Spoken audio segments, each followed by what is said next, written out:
Friends, welcome to our Sayali fashion designer channel आणि मी आहे सायली। तर तुम्हा सर्वांचं आपल्या आजच्या नवीन अशा छानशा व्हिडिओमध्ये मी मनापासून खूप खूप स्वागत करते। तर कसे आहात तुम्ही? नक्कीच मस्त आणि मजेत असणार आहात आणि आपल्या आजच्या छानशा व्हिडिओला सुरुवात करूया। सो बघा, मग आज मी तुमच्यासोबत खरं तर खूप सुंदर अशी बाही डिझाईन शेअर करणार आहे। बऱ्याचदा आपल्याला साडीनुसार किंवा ब्लाऊजनुसार बाही डिझाईन कशी बनवावी हे सुचत नाही आणि बाही डिझाईन बनवायचं म्हटलं की कस्टमरला सुद्धा प्रश्न पडतो की खरंच ह्या ब्लाऊजला बाही जर डिझाईनची बनवली तर ब्लाऊज छान दिसेल का?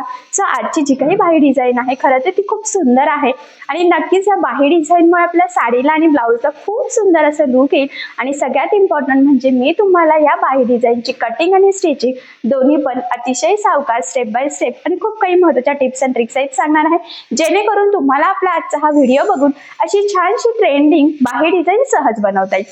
सो चला मग आता वेळ न घालवता आपण आपल्या आजच्या छानशा व्हिडिओला सुरुवात करूयात आणि हा व्हिडिओ तुम्ही स्किप न करता पूर्ण नक्की बघा, जेणेकरून हा व्हिडिओ बघून अशी छानशी बाही डिझाईन तुम्हाला सहजच बनवता येईल। ठीक आहे, तर हे बघा, इथे तुम्ही बघू शकतात की ही आहे बाही।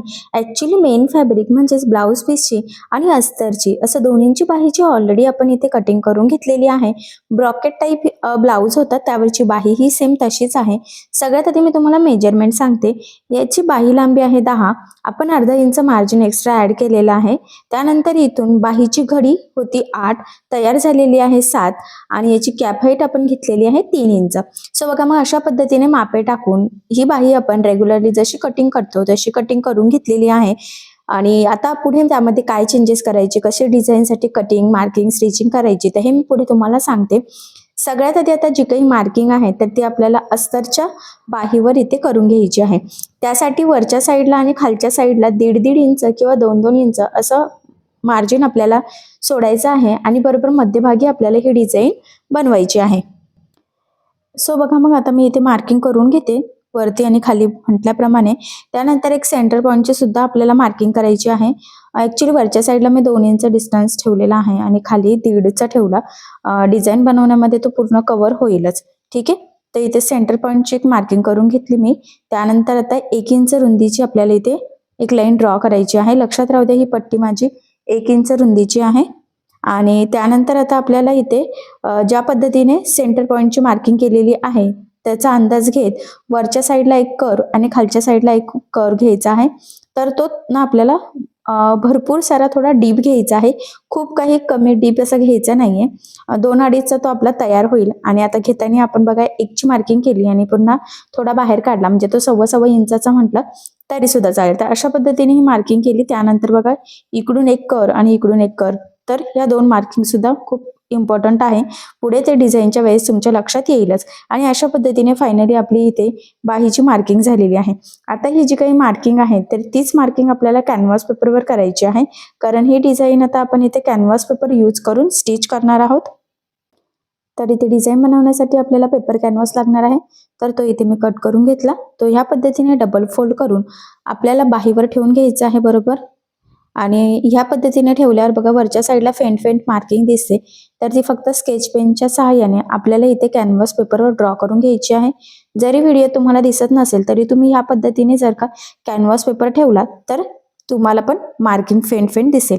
आता बघा, ही संपूर्ण मार्किंग आपण इथे करून घेतलेली आहे। त्यानंतर आता हीच मार्किंग आपल्याला कॅनव्हास पेपरच्या दुसऱ्या साईडला सुद्धा करून घ्यायची आहे, जेणेकरून आपला सेंटर पासून दोन्ही साईडने डिझाईन सेमच व्हावी, त्यासाठी ही स्टेप खूप इम्पॉर्टंट आहे। कडेने 1 इंच एवढं मार्जिन ठेवत आपण कट करून घेतलेलं आहे। आणि मी म्हटल्याप्रमाणे सेंटर पासून दुसऱ्या साईडला पण आपल्याला ती मार्किंग करायची आहे। बघा, फेंट फेंट दिसते तुम्हाला व्हिडिओमध्ये, थोडं दिसतच असेल। ठीक आहे, परफेक्ट अशा आता ह्या सगळ्या मार्किंग आपल्या इथे करून झालेल्या आहे। त्यानंतर आता आपण इथे हे स्टिच करायला सुरुवात करूयात। तर इथे सगळ्यात आधी आता आपल्याला हे जोडून घ्यायचं आहे। तर बघा, मग जी काही मेन फॅब्रिक म्हणजे ब्लाऊज पीसची बाही आहे तर ती सरळ ठेवली, त्यावर आपण कटिंग केलेल्या अस्तरची बाही ठेवायची आहे। आणि सगळ्यात आधी आता खालच्या साईडने आपल्याला साधारणतः पाव इंच असं एकसारखं मार्जिन ठेवत इथे टिक मारून घ्यायची आहे। टीप मारताना मार्जिन कमी जास्त होणार नाही याची काळजी घ्यायची.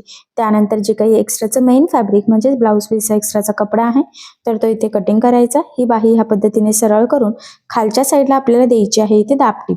सो बघा मग आता इथे दाबटीप देताना आपल्याला काळजी घ्यायची आहे की जो काही आपला आतला अस्तरचा कपडा आहे तर तो वरती दिसणार नाही, जेणेकरून आपली फिनिशिंग बिघडायला नको.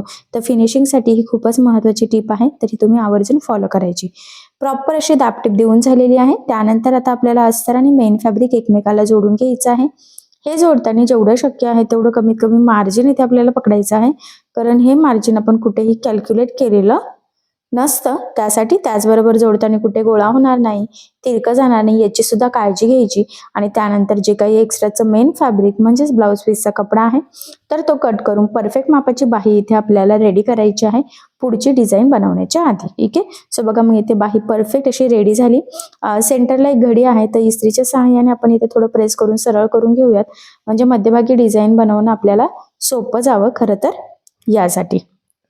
ठीक आहे. आता इथे व्यवस्थित प्रेस झालेला आहे, कपडा पण आपला परफेक्ट झालेला आहे आणि आता नक्कीच पुढची फिनिशिंग सुद्धा खूप सुंदर येईल. त्यानंतर आता ह्या पद्धतीने फोल्ड करून सेंटरला एक मार्किंग करून घेऊयात, म्हणजे मध्यभागी डिझाईन येईल आपली बरोबर. आता हा जो काही कॅनव्हास पेपर आहे याला आपल्याला अस्तर लावून स्टिच करायचं आहे. त्यासाठी मग मी इथे अस्तर घेतलं, या पद्धतीने ठेवायचं आहे. त्याआधी हा जो काही सेंटरचा गोलाकार आहे ना तर त्याची मार्किंग आपण छोट्याशा एका कॅनव्हास पेपरवर करून घेऊयात, कारण की तो छोटासा पॅच आपल्याला थोडा वेगळा बनवायचा आहे. सो बघा मग इथे सुद्धा डबल फोल्ड करून घेतला एक छोटासा कॅनव्हास पेपरचा तुकडा आणि ह्या पद्धतीने मार्किंग करून घ्यायची आहे. ठीक आहे. त्यानंतर आता अर्धा इंच असं कडेकडेने एक्स्ट्राचं मार्जिन ठेवत आपण इथे हे कट करून घेतलेलं आहे. आता सगळ्यात आधी हा पॅच आपल्याला इथे बनवायचा आहे. तर काय करायचं आहे, कडेकडेने टीप मारायची, म्हणजे अस्तर आणि कॅनव्हास पेपर इथे एकमेकाला जॉईंट होऊन जाईल. आणि यानंतर आता कडेचं एक्स्ट्राचं कट करायचं आहे. फक्त थोडंसं फोल्डिंग पुरतं आपल्याला इथे हे जे काही अस्तर आहे हे ठेवायचं आहे आणि बाकीचं सगळं कट करायचं. सो बघा मग ह्या पद्धतीने फोल्ड करत टीप मारून घ्यायची, म्हणजे आपला हा कॅनव्हास पेपर अस्तरमध्ये अगदी व्यवस्थित प्रॉपर असा पॅक होतो आणि फिनिशिंग पण छान येते आणि तो कॅनव्हास पेपर लवकर खराबही होत नाही. म्हणजे ब्लाऊज कितीही यूज केला, कितीही वॉश वगैरे केला तरी सुद्धा तो व्यवस्थित राहावा, त्यासाठी ही स्टेप खूप इम्पॉर्टंट आहे.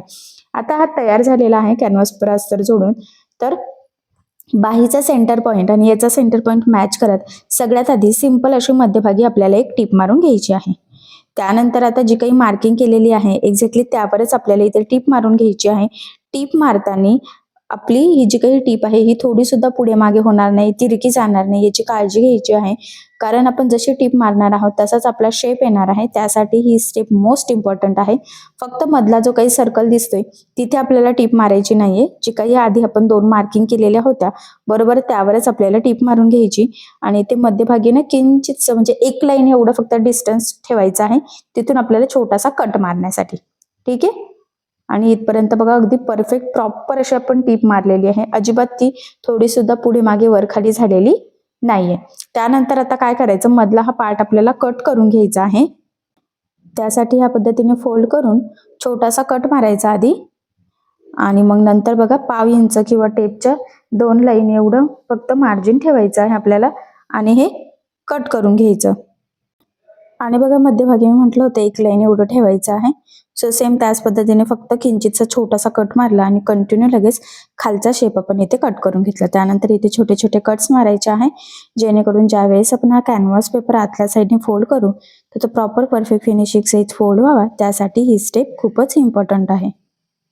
आणि अजून महत्त्वाचं म्हणजे कट्स मारताना कुठेही एक्स्ट्राचा आपला कट जाणार नाही मेन बाहीवर वगैरे, तर याची आपल्याला तेवढी काळजी घ्यायची आहे. ठीक आहे. आणि जिथे कानाकोपरे असतील तिथे सुद्धा अगदी व्यवस्थित प्रॉपर असं आपल्याला इथे कट्स मारून घ्यायचे. त्यानंतर ह्या पद्धतीने आतल्या साईडने फोल्ड करायचं आहे आणि हे जे काही कानाकोपरे आहेत 2 शेप मधला जॉईंट, तर तो अगदी व्यवस्थित अलगद अलगद एखाद्या शार्प गोष्टीने प्रेस करत करत बाहेर काढायचा आहे. त्यानंतर आता इथे आपल्याला द्यायची आहे दाबटीप. सो बघा मग इथे दाबटीप देताना आपल्याला काळजी घ्यायची आहे की जो काही आपला आतला अस्तरचा कपडा आहे तर तो वरती दिसणार नाही, जेणेकरून आपली फिनिशिंग बिघडायला नको. सो फिनिशिंगसाठी ही खूपच महत्त्वाची टीप आहे, तर ही तुम्ही आवर्जून फॉलो करायची आहे, कारण बऱ्याचदा काय होतं दाबटीप जर व्यवस्थित आली नाही तर आकार फिनिशिंग सगळंच बिघडतं. सो तसं होऊ देऊ नका आणि अगदी व्यवस्थित काळजीपूर्वक तुम्ही इथे बघू शकतात प्रॉपर असं आपण दापटीप इथे देऊन घेत आहोत. आणि खरं तर याचा जो काही शेप आहे तर तो खूप मस्त आलेला आहे. एवढंच नाही तर फिनिशिंग सुद्धा खूप छान आलेली आहे. सो ह्या पद्धतीने तुम्ही सुद्धा इथे दापटीप देऊन घ्यायची आहे. सो बघा मग फायनली आपला हा जो काही मधला शेप आहे तर हा छान असा रेडी झालेला आहे. त्यानंतर आता आपला अजून एक छोटासा पॅच आहे तर तो सुद्धा इथे आपल्याला तयार करून घ्यायचा आहे. जो काही गोलाकार होता ना तो. तर त्यासाठी आता आपल्याला अस्तर आणि मेन फॅब्रिक लागणार आहे. तर इथे तुम्ही एखादा कॉन्ट्रास्ट कपडा सुद्धा यूज करू शकता जर तुम्हाला करायचा असेल तर. पण मी इथे मॅचिंग सेम कपडा यूज करणार आहे. तर सगळ्यात आधी आपलं मेन फॅब्रिक ठेवायचं, त्यावर अस्तर आणि त्यानंतर त्यावर हा शेप ठेवला आणि जो काही गोलाकार आकार आपण स्केच पेनने ड्रॉ केलेला आहे एक्झॅक्टली त्यावरच आपल्याला इथे टीप मारून घ्यायची आहे. लक्षात राहू द्या टीप मारताना अजिबात पुढे मागे व्हायला नको. अगदी प्रॉपर व्यवस्थित एकसारखी टीप येईल याची आपल्याला काळजी घ्यायची आहे. कारण आपण जशी टीप मारणार आहोत तसाच आपला शेप येणार आहे. आणि शेप आपला परफेक्ट येणं खरं तर खूप गरजेचं आहे. सो अगदी प्रॉपर परफेक्ट असा मग आपण इथे फायनली टीप मारून घेतली. किंचितचं थोडंसं ओपन ठेवलेलं आहे. 1/2 इंच एवढं मार्जिन ठेवत बाकीचं सगळं एक्स्ट्राचं कट करून घ्यायचं आहे. आणि गोलाकार शेप असल्यामुळे आपल्याला कडेकडेला द्यायचे आहे छोटे छोटे कट्स, जेणेकरून ज्यावेळेस आपण हा छोटासा पॅच सरळ करू तर प्रॉपर परफेक्ट असा सरळ व्हावा. त्यासाठी ही स्टेप मोस्ट इम्पॉर्टंट आहे. आणि बघा मग फायनली आता मी इथे हे जे काही आहे ना तर ते सरळ करून घेते अगदी व्यवस्थित. तर इथे मी स्क्रूड्रायव्हर घेतलेला आहे. स्क्रूड्रायव्हरच्या सहाय्याने हे सरळ करते. म्हणजे कसं ना ते प्रॉपर असं व्यवस्थित एकसारखं होईल. नाहीतर काय होईल की ते आपल्याला सरळ करता येणार नाही, कारण आपण एकदम थोडीशी जागा ठेवलेली आहे. त्यामुळे तुम्ही सुद्धा एखादी तुमच्याकडे शार्प गोष्ट असेल तर त्याने अगदी व्यवस्थित सावकाशपणे हा छोटासा गोलाकार पॅच सरळ करून घ्यायचा आहे. तर कारण त्याला ओपन साईड ही जरा कमी आहे त्यामुळे. आणि मग सगळे कानेकोपरे व्यवस्थित सेट करून तो सरळ झाला की आपल्याला इथे दापटीप देऊन घ्यायची आहे. आता इथे सुद्धा दापटीप देताना अस्तरचा आतला कपडा वरती दिसणार नाही याची आपल्याला काळजी घ्यायची आहे. आणि जिथे ओपन होतं ना तर त्यातला पार्ट आपला अस्तर आणि मेन फॅब्रिक दोन्ही पार्ट आतमध्ये ह्या पद्धतीने फोल्ड करून वरच्या साईडला आता इथे दापटीप देऊन घ्यायची आहे. सो बघा मग मी अगदी व्यवस्थित सावकाशपणे इथे दापटीप देऊन घेत आहे. इथून व्यवस्थित एकसारखं पकडायचं आहे. आणि इथे सुद्धा अस्तरचा कपडा वरती दिसणार नाही याची आपल्याला काळजी घ्यायची आहे. फायनली हा छोटासा गोलाकार शेप आपला इथे रेडी झालेला आहे. आता इथे आपल्याला हा जो काही गोलाकार शेप आहे इथे एक लेस यूज करायची आहे. तर इथे तुम्ही गोल्डन वगैरे करू शकतात. पण ही जी काही साडी आहे त्यावरचा जो काही ब्लाऊज आहे त्यावर जे काही वर्क आहे तर ते कॉपर गोल्डन कलरचं आहे. त्यामुळे मग मी इथे कॉपर गोल्डन कलरची लेस घेतलेली आहे. आणि तिथे ह्या पद्धतीने आता छोटीशीच घेतली, खूप काही मोठी घेतली नाही. आणि ती आपण कडेकडेने लावूयात. जर तुम्हाला एखादी ब्रॉड लेस इथे यूज करायची असेल तरी सुद्धा तुम्ही करू शकतात, काही प्रॉब्लेम नाही. पण मी इथे सिंपलच ही लेस यूज केलेली आहे बघा. आणि शेवटी ना ती किंचितशी फोल्डिंग पुरता ठेवायची आहे आणि फोल्ड सुद्धा करून घ्यायची. आता लेसला दुसऱ्या साईडने सुद्धा टिप देऊयात. ऍक्च्युअली मी नेहमीच सांगत असते लेस तुमची जाड बारीक कशीही असो दोन्ही साईडने टिप देण्याची सवय लावून घ्यायची असते. ते खूप इम्पॉर्टंट आहे. फिनिशिंग वगैरे एकदम छान येते आणि लेसही पॅक लागली जाते, ती वरती तरंगत सुद्धा नाही. आता तीच लेस आपल्याला इथे ह्या शेपला सुद्धा लावून घ्यायची आहे. तुम्हाला जर एखादी दुसरी यूज करायची असेल तर तुम्ही करू शकतात, पण मी हीच करणार आहे. आणि इथे कानाकोपऱ्यावर ती लेस अगदी व्यवस्थित प्रॉपर असं फोल्ड करायची आहे बघा ह्या पद्धतीने. ठीक आहे. सो मग संपूर्ण ह्या शेपला आपल्याला ह्याच पद्धतीने लेस लावायची आहे. फक्त लेस लावताना कानाकोपऱ्यावर व्यवस्थित फोल्ड करणं खूप गरजेचं आहे. कारण बऱ्याचदा काय होतं असा शेप खूप छान येतो, पण ज्यावेळेस आपण लेस लावतो तर त्यावेळेस ती लेस व्यवस्थित न लागली गेल्यामुळे जशी पाहिजे तशी जर लागली नाही तर मग आपला आकार बिघडतो, लेसही एकदम विचित्र काहीतरी दिसते, फिनिशिंग बिघडते. सो तसं होऊ नये त्यासाठी अगदी व्यवस्थित काळजीपूर्वक आणि सगळ्यात महत्त्वाचं म्हणजे सावकाश लेस लावायची आहे. खूप काही गडबड करायची नाही. 2-3 मिनिटं इकडे तिकडे होतील, पण जास्त घाई करण्यात काही अर्थ नाहीये, कारण की लेसवर आता सगळं लुक आपलं डिपेंड आहे. एवढंच नाही तर नेहमी सांगत असते लेसला दुसऱ्या साईडने सुद्धा टीप देऊन घ्यायची. म्हणजे तुमची लेस जाड बारीक कशीही असो शक्य असल्यास दोन्ही साईडने टीप द्यायची. त्याचे 2-3 फायदे असतात. सगळ्यात महत्त्वाचं म्हणजे लेस पॅक लागली जाते, ती वरती तरंगत सुद्धा नाही. आणि त्याहीपेक्षा मोस्ट इम्पॉर्टंट म्हणजे फिनिशिंग खूप सुंदर येते. सो अशा पद्धतीने मग बघा आपण प्रॉपर अशी लेस इथे लावून घेतली. त्यानंतर हा तयार केलेला छोटासा पॅच आपल्याला ह्या पद्धतीने बरोबर सेंटर पॉइंटला लावून घ्यायचा आहे. तर मी अंदाजे इथे व्यवस्थित ठेवून घेतलं. आणि आता इथे सुरुवातीला आणि शेवटी डबल टिप देऊन लॉक करत आपल्याला इथे बरोबर टीप मारून घ्यायची आहे. सो बघा मग एक साईडने आता आपण हे लावून घेतलेलं आहे. सेम त्याच पद्धतीने दुसऱ्या साईडने सुद्धा आपण लावून घेऊयात. आणि इथे सुद्धा ना अगदी प्रॉपर अशी डबल टिप देऊन ते लॉक करून घ्यायचं आहे. ठीक आहे. सो बघा मग फायनली आपण हा दोन्ही साईडने पॅच व्यवस्थित टिप मारून पॅक करून घेतलेला आहे. तुम्ही बघू शकता फिनिशिंग वगैरे खूप सुंदर आलेली आहे. लुकही मस्त आलेला आहे. त्यानंतर खालच्या साईडला एक लेस लावायची आहे. तर इथे मी जरा ब्रॉड लेस घेतलेली आहे. ती सुद्धा थोडीशी डिझायनर म्हणजे आपल्या ह्या बाहीला अजून सुंदर असं लुक यावं यासाठी. सो तुम्ही सुद्धा तुम्हाला हवी त्या पद्धतीची लेस इथे यूज करू शकता. असंही बाजारामध्ये खूप वेगवेगळ्या प्रकारच्या लेसेस अवेलेबल असतात. सो मी इथे ही छान अशी डिझायनर ब्रॉड लेस घेतलेली आहे आणि मस्त बॉर्डरला लावली. आणि या लेसमुळे खरं तर आपली ही बाही डिझाईन अजूनच छान अशी उठून दिसणार आहे. दोन्ही साईडने टिप सुद्धा देऊन घेतलेली आहे. सो बघा मग फायनली आपली ही इथे तयार झालेली आहे बाही डिझाईन. सो जवळून लुक दाखवते म्हणजे तुम्हाला थोडीशी आयडिया येईल. सो बघा मग फायनली किती सुंदर ट्रेंडिंग न्यू लुक मधली आपली आज ही बाही डिझाईन इथे तयार झालेली आहे. सेंटरला खूप छान असा छोटासा पॅच लावलेला आहे. सो त्या पॅचमुळे सुद्धा ही बाही डिझाईन अजून उठून दिसते. ट्रेंडिंग न्यू लुक मधली डिझाईन आहे. आय थिंक अशी डिझाईन तुम्ही अजून बघितलेली सुद्धा नसेल. आणि सगळ्यात इम्पॉर्टंट म्हणजे संपूर्ण कटिंग स्टिचिंग मी तुम्हाला अगदी सावकाश स्टेप बाय स्टेप आणि खूप काही महत्त्वाच्या फिनिशिंगच्या टिप्स अँड ट्रिक्स सांगण्याचा प्रयत्न केलेला आहे. त्याचबरोबर सोप्या पद्धतीने म्हणजे तुम्ही जरी कोणी नवीन शिकत असाल तरी सुद्धा तुम्हाला आपला आजचा हा व्हिडिओ बघून अशी छानशी बाही डिझाईन सहजच बनवता येईल एवढी सोपी पद्धत आहे. त्याचबरोबर सगळ्यात महत्त्वाचं म्हणजे या बाही डिझाईनमुळे साडीला ब्लाऊजला खूप छान असं लुक येणार आहे. अशी छानशी बाही डिझाईन तुम्ही नक्की ट्राय करून बघा. आणि जर तुम्हाला काही प्रॉब्लेम येत असेल तर मला कमेंट करून नक्कीच कळवा. मी तुमच्या प्रश्नाचे उत्तर देण्याचा नक्कीच प्रयत्न करेन. त्याचबरोबर घातल्यानंतर बघा बाहीचं लुक काही या पद्धतीने येणार आहे. खूप सुंदर येणार आहे. खरं तर तुम्ही इमॅजिन सुद्धा करू शकत नाही. सो त्यामुळे मग अशी बाही डिझाईन नक्की ट्राय करा. आणि मी फोल्ड करून तुम्हाला दाखवलेलं आहे जेणेकरून तुम्हाला अंदाज यावा की जर का अशी बाही डिझाईन जर का तुम्ही स्टिच केली तर ती कशी दिसेल, ब्लाऊज वगैरे मस्त दिसेल की नाही, तुम्हाला ती सूट होईल का. तर ही बाही डिझाईन नक्कीच छान दिसेल. ट्रेंडिंग न्यू लुक मधली आहे. सो नक्की स्टिच करून बघा. ठीक आहे. तर बघा मग फायनली खूप सुंदर अशी डिझाईन आपली तयार झालेली आहे. आणि सगळ्यात इम्पॉर्टंट म्हणजे मी तुम्हाला अतिशय सावकाश स्टेप बाय स्टेप आणि खूप काही महत्त्वाच्या फिनिशिंगच्या टिप्स अँड ट्रिक्स आहेत संपूर्ण कटिंग स्टिचिंग सांगितलेली आहे. जेणेकरून तुम्हाला आपला आजचा हा व्हिडिओ बघून फक्त डिझाईन बनवणंच नाही तर ती प्रॉपर फिनिशिंग सहित सुद्धा कशी बनवावी तर हे देखील सहजच लक्षात यावं यासाठी. त्याचबरोबर अशी डिझाईन तुम्ही नक्की बनवून बघा. नक्कीच या डिझाईनमुळे आपल्या साडीला आणि ब्लाऊजला खूप सुंदर असं लुक येईल. आणि आय होप सो तुम्हाला आणि तुमच्या कस्टमरला ही डिझाईन सहजच आवडेल. सो नक्की ट्राय करून बघा. आणि जर तुम्हाला यामध्ये काही प्रॉब्लेम येत असेल तर मला कमेंट करून नक्कीच कळवा.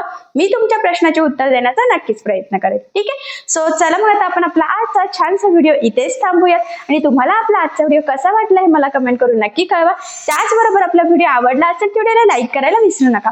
आणि असेच नवनवीन छानसे व्हिडिओज बघण्यासाठी आपल्या सायली फॅशन डिझायनर या चॅनलला लाईक करा, शेअर करा आणि सबस्क्राईब करायला विसरू नका. ठीक आहे. सो चला मग भेटूया पुन्हा नवीन अशा छानशा व्हिडिओमध्ये. तोपर्यंत टेक केअर, काळजी घ्या. आणि आपला आजचा व्हिडिओ शेवटपर्यंत पूर्ण बघितल्याबद्दल थँक्यू सो मच.